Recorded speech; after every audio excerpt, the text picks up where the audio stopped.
Hi, I'm Ollie. In this video we're going to be taking a quick look at the Nexus 7 versus the iPad Mini. So as you can see here, the iPad Mini is quite a bit wider, gone for a different aspect ratio in the screen. The screen on the iPad Mini is 7.9 inches, whereas the screen in the Nexus is 7 inches. The Nexus has a higher resolution screen, 1280 by 800, with a pixel density of 216, whereas the iPad Mini is 1024 by 768 with a pixel density of 163 pixels per inch. So I'll just give you a quick look around them. As you can see there, that's the difference in thickness. So the iPad Mini comes in at 7mm, whereas the 7.2mm, whereas the Nexus is 10.5mm. So the iPad Mini wins there. Height wise, they're pretty much exactly the same. Width wise, you've got 120 millimeters for the Nexus and 135 for the iPad Mini. Give you a quick look at the back of them as well while I run over a few more specs.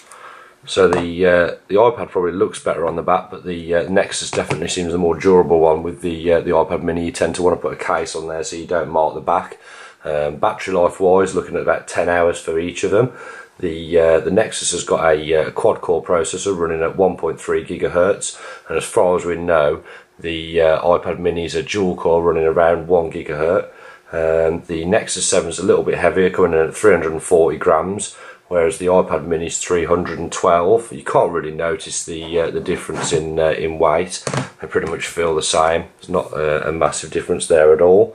You've got both the cameras are the same on the front, both 1.2 megapixel, whereas the Nexus hasn't got a camera on the back, and the iPad Mini's got a 5 megapixel camera there.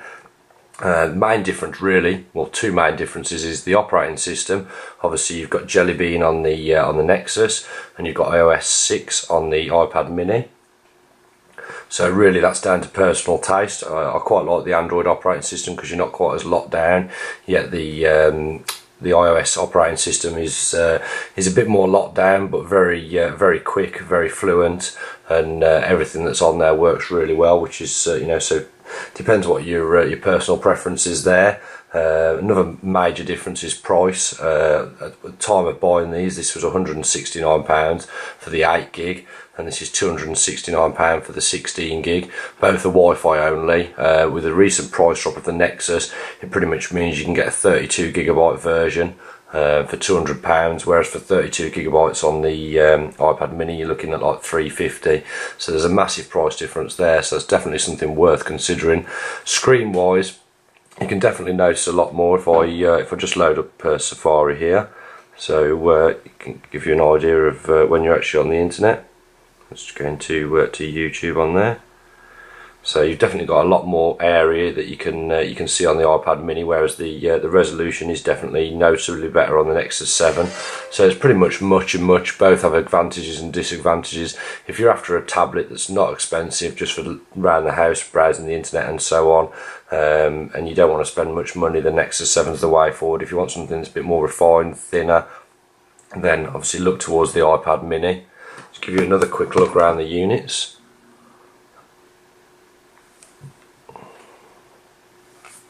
Bottom there. Obviously with the Nexus 7 as well, if you've already got quite a few micro USB things, then it will just charge off of 1 amp. It'll take a while, whereas the iPad uses the new Lightning connector, which has rendered quite a lot of people's docks and so on useless without an adapter.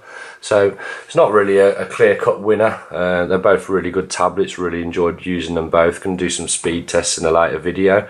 So if you're interested in reviews, if you subscribe to my channel, I've got plenty to come on both devices, and iPhone 5, Note 2 and so on. If this video has helped, if you could like it on YouTube, it would be much appreciated, and thanks for watching.